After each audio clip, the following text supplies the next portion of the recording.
बुद्ध के संग सबके लिए खुले रहते थे। सब उनके शिष्य बनना चाहते थे। कुछ लोगों को बुद्ध सीधे अपने संघ में शामिल कर लेते थे, तो कुछ को कहते थे तुम एक दिन रात के लिए शमशान में जाकर रहो। इसी प्रकार एक व्यक्ति बुद्ध के पास आया और कहा, मुझे अपना शिष्य बनाए। बुद्ध ने उस व्यक्ति से कहा, तुम्हें मेरा शिष्य बनने के लिए एक दिन पूरा शमशान में बिताना होगा और तुम वहाँ जो भी सीखोगे मुझे आकर बताना होगा। उसके बाद ही तुम संघ में शामिल हो पाओगे। वो व्यक्ति ये सुन घबरा गया। उसने बुद्ध से कहा, दिन में तो ठीक है, लेकिन रात में शमशान में रहना खतरनाक है। बुद्ध ने कहा, कैसा खतरा? व्यक्ति ने कहा, वहाँ भूत प्रेत होंगे, वो मुझे पकड़ लेंगे। बुद्ध ने कहा, क्या तुमने भूत प्रेत देखे हैं? व्यक्ति ने कहा, नहीं, पर मैंने सुना बहुत है और कुछ लोगों को देखा है जिनमें भूत आ जाते हैं, वो अजीब अजीब हरकत करते हैं। तब बुद्ध ने कहा, तो तुम्हारे पास ये सुनहरा अवसर है ये जानने का कि भूत प्रेत होते हैं या नहीं। तुम वहाँ एक दिन और एक रात गुजारो और फिर विश्लेषण करके बताना कि भूत प्रेत होते हैं या नहीं। अगर तुम्हें वो मिल जाए तो तुम उनका विश्लेषण करना कि वो कैसे होते हैं, और अगर नहीं मिले तो तुम ये भी जान पाओगे कि वो नहीं होते।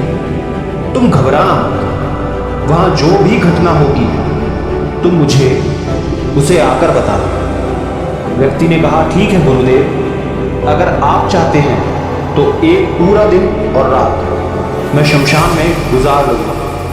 बुद्ध ने कहा, ठीक है, अभी तुम आश्रम में आराम करो और कल सुबह ही शमशान के लिए निकल जाना। बुद्ध ने अपने 4 शिष्यों को कहा कि वो व्यक्ति कल शमशान जाएगा, तुम उसके पीछे जाना और उस पर नजर रखना, उसका ध्यान रखना, पर याद रहे उसे ये बात पता न चले कि तुम उसके पीछे गए। अगले दिन वो व्यक्ति बुद्ध के पास गया और बोला, जैसा आपने कहा था मैं शमशान के लिए निकल रहा हूं। बुद्ध ने उस व्यक्ति से कहा, ठीक है, अब तुम जा सकते हो। वो व्यक्ति शमशान गया। अगले दिन वो व्यक्ति बुद्ध के पास आया। बुद्ध उसे देख मुस्कुराए और बोले कि तुमने एक पूरा दिन पूरी रात वहां गुजारी, तुमने क्या देखा और सीखा?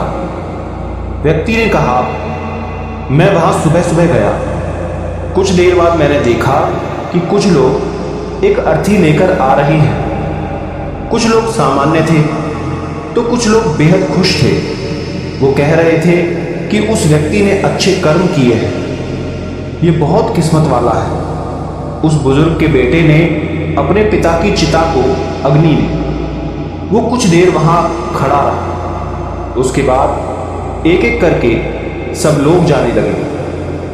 थोड़ी देर बाद वहां 2 और अर्थी आई, जिसमें एक अर्थी किसी अमीर व्यक्ति की थी जो बहुत सजी धजी थी, उसमें बहुत सारे लोग थे, जबकि दूसरी किसी गरीब व्यक्ति की थी जो बेहद साधारण थी, उसमें कुछ ही लोग थे।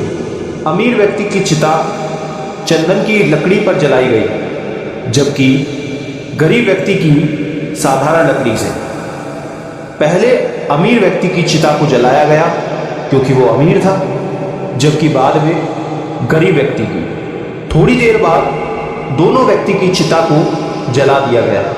उसके बाद सभी लोग वहां से चले गए, लेकिन मैं वहीं खड़े उसे देखता रहा। बुद्ध ने कहा, तुमने उनकी चिता को देख क्या समझा? व्यक्ति ने कहा, बुद्ध दोनों की चिता समान थी। दोनों के शरीर उस चिता में जल भी एक साथ रहे थे। उसके बाद दोनों उसमें जल गए। अंतिम में जो बचा वो भी एक जैसा ही था, उसमें कुछ अलग नहीं था। हे बुद्ध, उसके बाद वहां एक स्त्री की अर्थी आई। उस स्त्री का पति बहुत दुखी था और वहां आए सभी लोग भी काफी दुखी थे।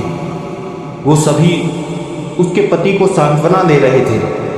हे बुद्ध, उसमें मैंने देखा कि बहुत लोग काफी ज्ञानी थे। वो ज्ञान की बातें कर रहे थे। वो सब महाज्ञानी कह रहे थे कि यहां तो एक दिन सबको आना ही है। जीवन हमें ज्ञानता और परोपकार से जीना चाहिए। किसी को कभी भी कष्ट नहीं देना चाहिए। धन के पीछे हमेशा भागकर कुछ नहीं होता। अंतिम में हम सबको एक दिन शमशान में जाना ही होता है। उसके बाद वहां कोई नहीं आया और मैं पूरी रात वहीं पर रहा और अगली सुबह आपके पास आ गया। बुद्ध ने पूछा, तुम्हें वहां कोई भूत प्रेत दिखा? व्यक्ति ने कहा, नहीं, मुझे वहां कोई भूत प्रेत नहीं दिखा। पूरी रात मैं अपने आप से डरता रहा, पत्तों से डरता रहा, जानवरों की आवाजों से डरता रहा, लेकिन पूरी रात में मुझे कोई भी भूत प्रेत नजर नहीं आए। बुद्ध ने उस व्यक्ति से कहा, ठीक है, अब तुम जाओ और आश्रम में आराम करो। कल फिर एक दिन और पूरी रात तुम्हें शमशान में बिताना होगा।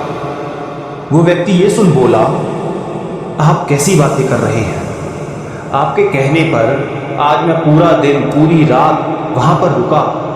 वो समय मैंने कैसे काटा है नहीं जानता।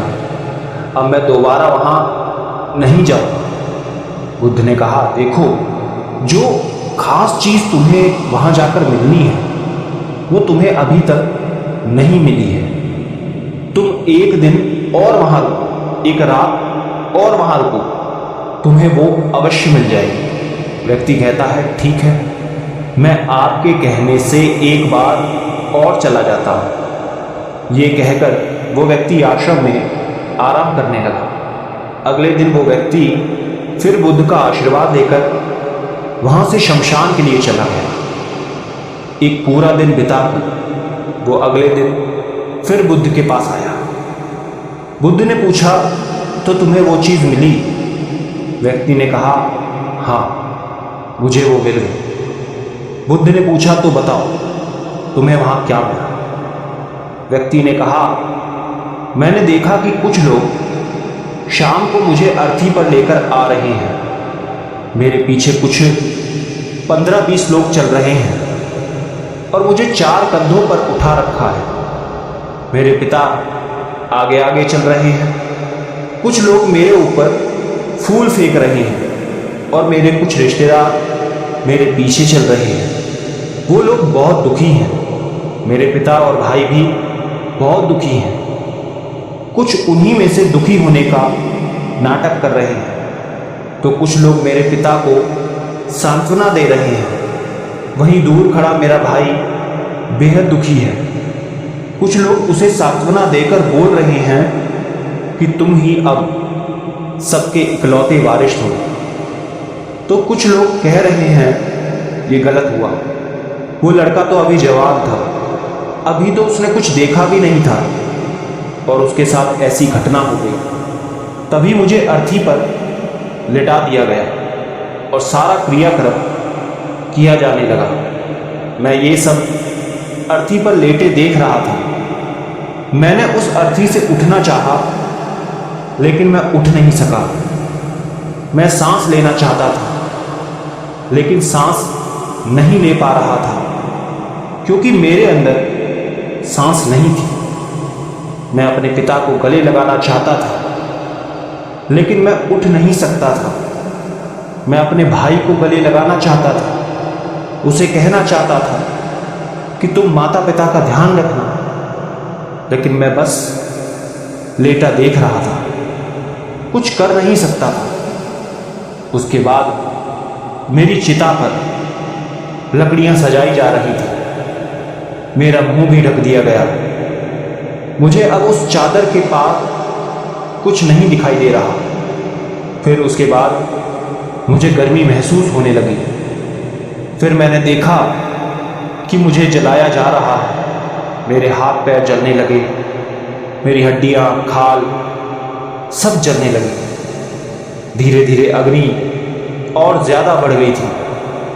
मैं वहां से उठना चाहता था, मेरा दम घुट रहा था, मैं सांस लेना चाहता था, लेकिन मैं ऐसा कुछ नहीं कर पा रहा था। मैं उस अग्नि में पूरी तरह खो गया। मैं पूरी रात खुद को ऐसे ही जलता देखता रहा। मैंने देखा कि अंतिम रूप से मेरे पास केवल मेरी राख ही बची हुई है। उस पूरी रात ना तो मैं डरा, ना ही मुझे डर का एहसास हुआ। पता नहीं कहां मैं पूरी रात खोया हुआ था, और सुबह होते ही मैं आपके पास आ गया। बुद्ध मुस्कुराए और बोले कि अब तुम संघ में शामिल हो सकते हो, और वास्तव में ध्यान और ज्ञान होने के लिए ध्यान का बीज अंदर होना बहुत जरूरी है। वो बीज तुम्हें वहां कल रात मिला, जब तुमने जाना कि वहां सब कुछ नश्वर है। इस दुनिया में सभी व्यक्ति शमशान में जाने के बाद ये तो देख लेते हैं कि सभी को वहां जाना है, लेकिन जैसे ही वहां से बाहर निकलते हैं वो ये सब भूल जाते हैं और फिर अपनी जिंदगी वैसे ही जीते हैं, वैसे ही कर्म करते हैं, वैसे ही अधर्म करते हैं, वैसे ही लालच करते हैं और वैसे ही क्रूरता दिखाते हैं। और जैसे ही शमशान में जाते हैं सब धार्मिक हो जाते हैं। पहली बार जब तुम शमशान में गए तो तुम भी उन्हीं ज्ञानी व्यक्तियों की तरह थे, जैसे कि वहां सभी महाज्ञानी व्यक्ति आते हैं। और जैसे ही तुम दोबारा वहां गए और आज वापस आए हो तो तुम्हारे अंदर भी ज्ञान का बीज उत्पन्न हो गया है। हम तब तक जीवन को नहीं समझ सकते जब तक हम मृत्यु को नहीं जानते। जो व्यक्ति बीमार है वही स्वास्थ्य के महत्व को समझ सकता है। जो ध्यान का बीज तुमने कल रात पाया, अब उसे तुम्हें लक्ष्य बनाना है, और ऐसा विशाल लक्ष्य तुम्हारे अंदर उत्पन्न होगा जो सभी को ध्यान की छांव से परिपूर्ण करेगा।